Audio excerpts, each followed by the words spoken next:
बिस्मिल्लाहिर्रहमानिर्रहीम अस्सलाम वालेकुम।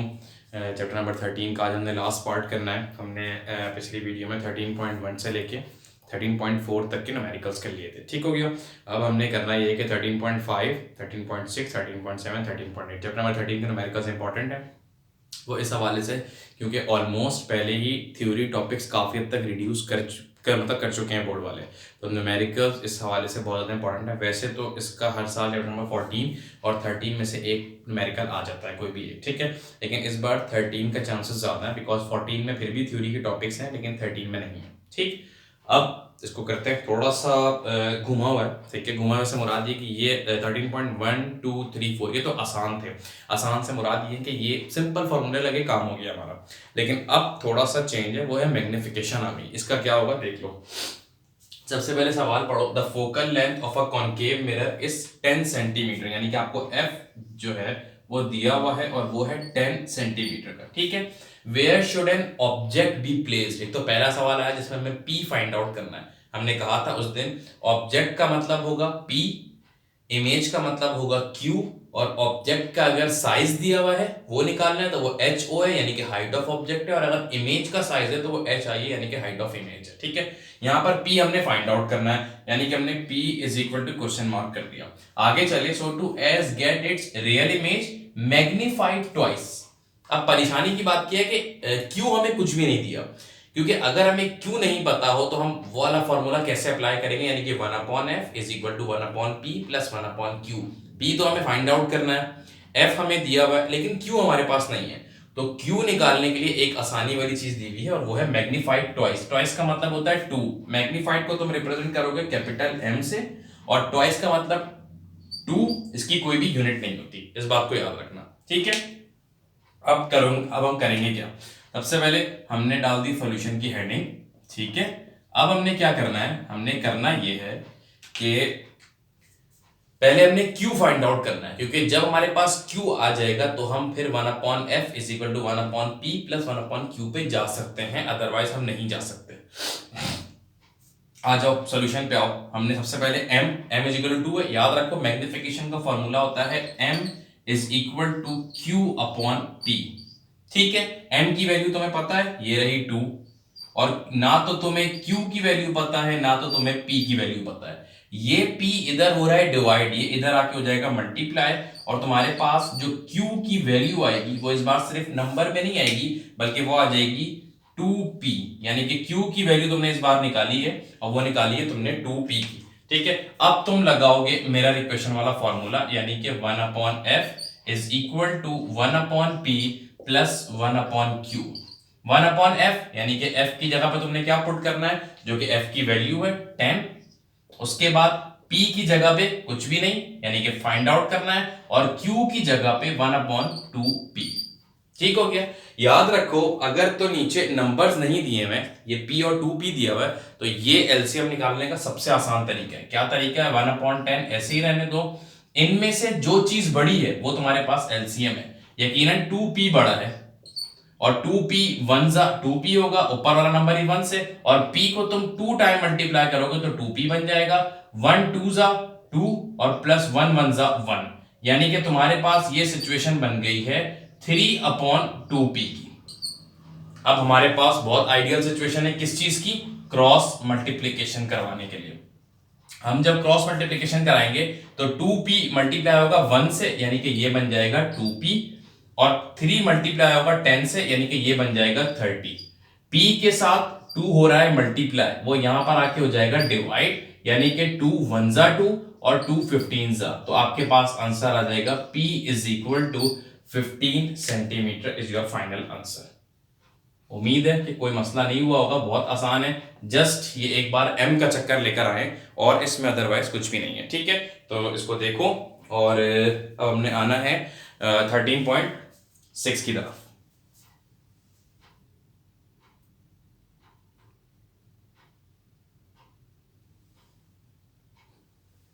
अच्छा भाई, अब चैप्टर नंबर 13 वाले थोड़ा सा ना फ्री हो गए। वो फ्री कैसे हो गए कि अब वो ऐसा ऐसा तुम्हें ज़्यादा चीज़ें दे रहे हैं, वो कम चीज़ें बताएंगे और तुमसे पूछ लेंगे चीज़ें ज़्यादा। तो ठीक है, हमारा काम थोड़ा सा ऐसा ऐसा, मतलब खैर इसके बाद 2 ही न्यूमेरिकल रह गए, लेकिन उन्होंने थोड़ी सी चीज़ें ज़्यादा पूछी हैं। क्या पूछी हैं, द रेडियस ऑफ कर्वेचर, ये पहली बार आया, the radius of curvature of a concave mirror is 40 centimetre. तो हम सिंपल रेडियस है तो इसका मतलब, ओहो सॉरी ये एफ मैंने गलती से लिख दिया, रेडियस ऑफ कर्वेचर है, इसका मतलब तुमने लिखना है R is equal to 40 centimetre. ठीक हो गया, आगे चलो, where should an object be placed, यानी कि पी निकालना है, तो P is equal to question mark. आगे चलो, so to get its real image magnified 4 times, अब की बार इन्होंने मैग्निफिकेशन दे दी है 4।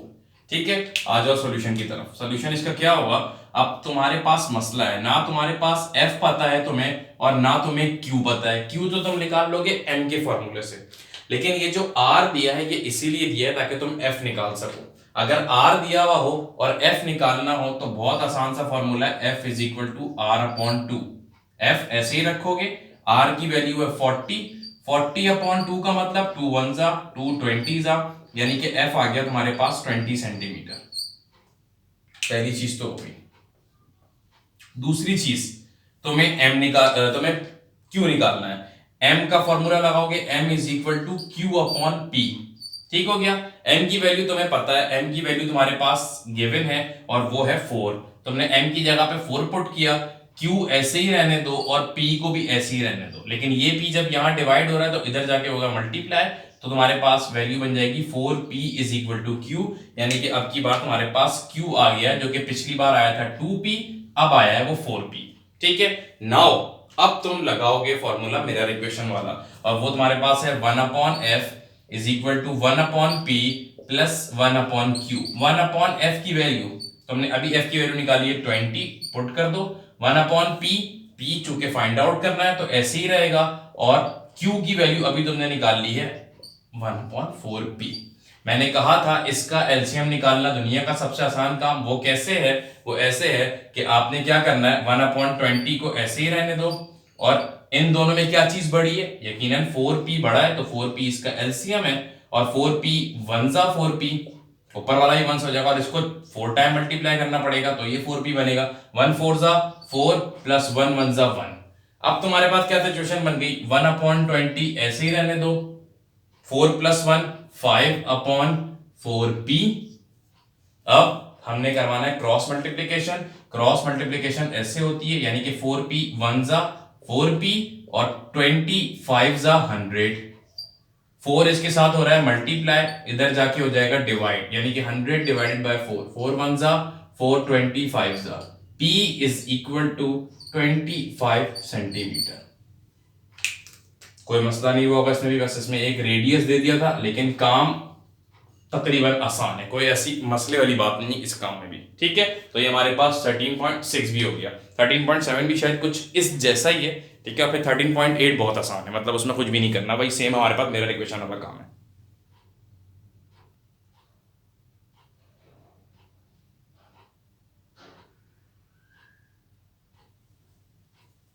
अच्छा जनाब, 13.7 इसमें आखिरी बार इस चैप्टर में कॉन्वेक्स मिरर यूज हुआ है, और कॉन्वेक्स मिरर जैसे ही यूज होता है हमारे पास जहन में सवाल आ जाता है कि यकीनन अब यहाँ पर कुछ ना कुछ नेगेटिव आने वाला है। कॉनकेव मिरर में सब चीजें पॉजिटिव आएंगी, कॉन्वेक्स मिरर में कुछ चीजें नेगेटिव आ जाएंगी। मैं इस चैप्टर के बाद इंशाल्लाह मैं एक, बल्कि शायद अभी मैं एक छोटा सा टेबल बना दूंगा ताकि तुम्हें पता चल जाए कि उसमें क्या क्या चीजें नेगेटिव होती हैं, क्या क्या चीजें पॉजिटिव होती हैं। ठीक है, उसको तुम टेबल को एज इट इज उतार लेना।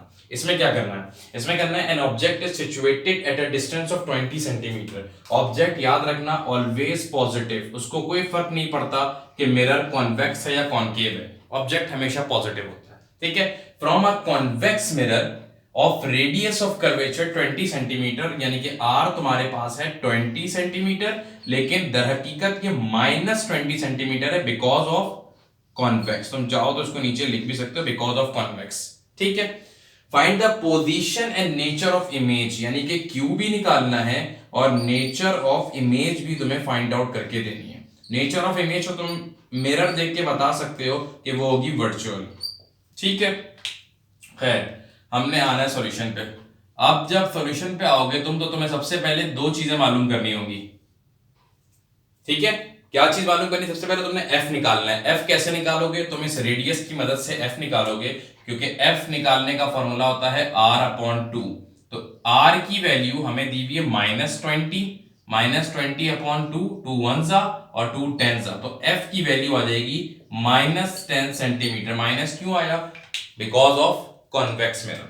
ठीक है, इस पर तुमने ये ब्रैकेट बना दिया। अब तुम्हारे पास काम आसान है, अब तुमने करना क्या है, अब तुमने निकालना है Q। Q कैसे निकलेगा? Q निकालने के लिए हमारे पास एक ही फॉर्मूला है, वो है 1/f is equal to 1/p plus 1/q। 1/f की वैल्यू -10 है, तो ये बन जाएगा -1/10 इज इक्वल टू 1/p की वैल्यू 1/20 और 1/q ऐसे ही है, इसको छेड़ने की जरूरत नहीं है। 1/20 पूरा का पूरा इधर पॉजिटिव में, वो इधर आके क्या होगा, वो जाएगा नेगेटिव, यानी कि -1/10 और -1/20 इज इक्वल टू 1/q। 10 और 20 का एलसीएम निकाल के देख लेते हैं भाई। 10 और 20, 2 के टेबल से अगर निकाले तो 2 5 जा और 2 10 जा, फिर 2 जा कर दो 5 और ये 5 और ये आ जाएगा 5 1 जा, यानी कि 2 2 जा 4 और 4 5 जा 20, इसका एलसीएम आ जाएगा। ठीक है, जब 20 इसका एलसीएम आया तो हमने नीचे 20 लिख दिया, इसको 1 से करवाएंगे, ये भी 1 से, और ये हो जाएगा 2 से, तो ये भी 2 से हो जाएगा। 1 2 जा आएगा तो 2, लेकिन साइन आएगी माइनस की, यानी कि -2 और 1 1 जा -1 इज इक्वल टू 1/q। -2 -1 तुम्हारे पास बन जाएगा 3 बनेगा, होगा तो पॉजिटिव, लेकिन साइन हमेशा बड़े नंबर की आती है, तो -3 आ जाएगा तुम्हारे पास। -3/20 इज इक्वल टू 1/q। ठीक है, जब तुम इसको डिवाइड करवाओगे और रेसिप्रोकल जब कर दोगे तो तुम्हारे पास इसका आंसर आ जाएगा Q is equal to -6.66 centimetre is your final answer. ठीक है, क्यों माइनस में आया? बिकॉज ऑफ कॉन्वेक्स मिरर, और नेचर ऑफ इमेज क्या होगी, वो तुम्हारे पास होगी वर्चुअल इमेज। तुम इस जगह पर उसको अलग से डब्बा बना के लिख भी सकते हो कि जो इमेज है ये हमारे पास आई है वर्चुअल इमेज। याद रखो कॉन्वेक्स मिरर में यही वाली कहानी होती है। ठीक है, ये हमारे पास हो गया 13.7, ऐसा ही है जी। अब हमने करना है लास्ट क्वेश्चन इस चैप्टर का, वो है 13.8।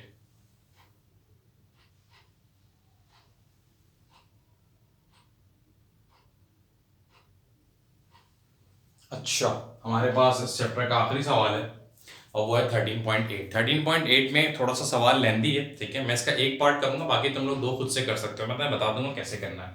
सबसे पहले देखो फोकल लेंथ, हमारे पास हमने डाटा की हेडिंग डाली और हमारे पास सवाल में एक चीज गिवन है और वो है focal length of a concave mirror is 10 centimetre, यानी कि f हमें दिया हुआ है और f हमें दिया है 10 सेंटीमीटर का। If the object is situated, object जो है वो रखा है यानी कि p at a distance of number 1 60, number 2 20, number 3 5, तो तुम हम तीनों में से कोई भी एक ले लेते हैं फिलहाल यहाँ पे करने के लिए, बाकी तुम लोग कर सकते हो। तो पहला वाला 60 ले लेते हैं, यानी कि p is equal to 60 centimetre. ठीक है, from the mirror find distance of image in each case, हमने डिस्टेंस निकालना है ईच केस, यानी कि 20 को भी रख के निकालना है, 5 को भी रख के निकालना है। तो पहले हम 60 को रख के निकाल लेते हैं। 60 जब हमने रख दिया है तो हमारे पास हम इसमें सिंपल सिर्फ और सिर्फ मिरर इक्वेशन को यूज करेंगे, और मिरर इक्वेशन हमारे पास होती है 1/f is equal to 1/p plus 1/q। 1/f की वैल्यू हमें पता है और वो है 10, 1/p की वैल्यू हमें पता है वो है 60 और 1/q एज इट इज, कोई चेंजिंग नहीं है। ठीक है, 1/60 पूरा इधर पॉजिटिव है, वो इधर आके हो जाएगा नेगेटिव, यानी कि 1/10 minus 1/60 is equal to 1/q। ठीक है, अब हमने क्या करना है, इसका लेना है हमने एलसीएम। इसका एलसीएम यकीनन 60 आएगा, फिर भी एक बार ले लेते हैं 10 और 60, तो 10 से डायरेक्ट ले लेते हैं यार, 1 जा और 10 6 जा और 6 1 और 1। ठीक है, तो इसका एलसीएम आ जाएगा हमारे पास 60। अब हमने क्या करना है, हमने 60 तो ले लिया एलसीएम, तो 60 1 जा और ये भी 1 और ये 6 जा और ये भी 6 जा। ठीक है, यहां पर 1/q एज इट इज है, 1 6 जा 6 आ जाएगा और 1 1 जा 1 आ जाएगा। 6 minus 1 5/60 is equal to 1/q, और 5 1 जा 5 और 5 12 जा 60। ठीक है, तो ये बन जाएगा 1/12 इज इक्वल टू 1/q, और जब इसकी तुम क्रॉस मल्टीप्लीकेशन करवाओगे तो q 1 जा q और 12 1 जा 12, यानी कि q is equal to 12 centimetre. अब तुम इसका पार्ट 2 और पार्ट 3 कैसे करोगे, तुम अगले पार्ट में, तो हमने 60 वाला पार्ट एक तरीके से डन कर लिया। ठीक है, पार्ट नंबर 2 में 20, तुम p की जगह पर 20 रख दोगे, f ऐसे ही रहेगा, यानी कि हर जगह p जहां पर 60 है वहां पर 20 आ जाएगा। उसके बाद 5 है, तो p जहां पर वैल्यू 60 हमने यहां पे यूज की हुई है वो यहां पर आ जाएगी 5 में 5 आ जाएगी। ठीक हो गया हमारे पास अल्हम्दुलिल्लाह चैप्टर नंबर 13 कंप्लीट फरवरी की फर्स्ट वीक में, ठीक है, फर्स्ट वीक ही चल रहा है, हाँ ठीक है। तो अब चैप्टर नंबर 14 बड़ा नहीं है असल में, चैप्टर नंबर 14 उसके 2-3 टॉपिक्स ऐड हो गए, जैसे कि थिन लेंस फार्मूला कभी नहीं आया था, वो आएगा अब की बार उम्मीद है। आपके पास ह्यूमन आई बहुत इंपॉर्टेंट टॉपिक वो इंक्लूड हुआ है, ठीक है। तो इन टॉपिक्स को हमने देखना, न्यूमेरिकल्स बिल्कुल सेम यही वाली क्वेश्चंस लगेंगी उसमें भी, ठीक है। एक छोटा सा फर्क है, ठीक है, वो मैं तुम्हें मतलब वो मैं उसी वक्त मतलब अगली वीडियो से पहले मैं एक बार लिख के तुम्हें चार्ट दिखा दूंगा कि तुम्हें मिरर की तो कॉन्सेप्ट्स क्लियर है, जब लेंस में आओगे तो थोड़ा से कॉन्सेप्ट्स मतलब मिक्स होते हैं।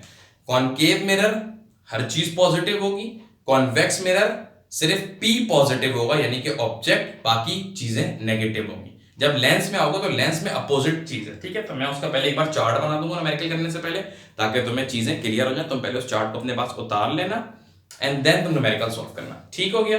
और जूम की क्लास का बोला मुझे, मैं इंशाल्लाह बहुत जल्द कंडक्ट करता हूँ, मैं आपको अपनी जूम की आईडी शेयर कर दूंगा, मैं थोड़ा सा अपने कामों से फारिग हो जाऊँ, फिर मैंने इंशाल्लाह जूम की क्लास लेनी है, ठीक है। मैं आपको अपनी आईडी शेयर कर दूंगा, आप वहाँ पे आके मुझसे चीज़ें पूछ लेना, कोशिश करना कि इंपॉर्टेंट बात कर लो, जैसे कि इस टॉपिक का मसला ऐसे मैं वहाँ पढ़ाऊंगा नहीं, उसका क्या करूंगा, तुमने जो टॉपिक्स बताए होंगे मैं उनको एक जगह नोट डाउन कर लूंगा एंड देन उसकी वीडियोस बना दूंगा, ये कर सकता हूँ, ठीक है। लाइव भी अगर आऊँगा तो वहाँ पर आके तुमने यही बताना है कि तुमने मुझे बता देना है कि बस सर ये टॉपिक्स हमें मुश्किल हो रही है, मैं उस टॉपिक को करवा दूंगा हर सब्जेक्ट के हवाले से, ठीक है। इंशाल्लाह फिर आपसे मुलाकात करेंगे चैप्टर नंबर 14 में, मैं बहुत जल्द शुरू करूँगा। देख लिया आपने वीडियोस की स्पीड थोड़ी सी बढ़ा दी है मैंने, हर 2-3 दिन बाद एक अपलोड कर देता हूँ। कोशिश यही है कि 14 के भी जो छोटे छोटे टॉपिक्स हैं उनको इंशाल्लाह परसों या फिर इंशाल्लाह ट्यूसडे तक निपटा दूँ, ठीक है जी। इसको देखो समझो आगे शेयर करो इंशाल्लाह, और फिर हम मुलाकात करेंगे चैप्टर नंबर 14 में।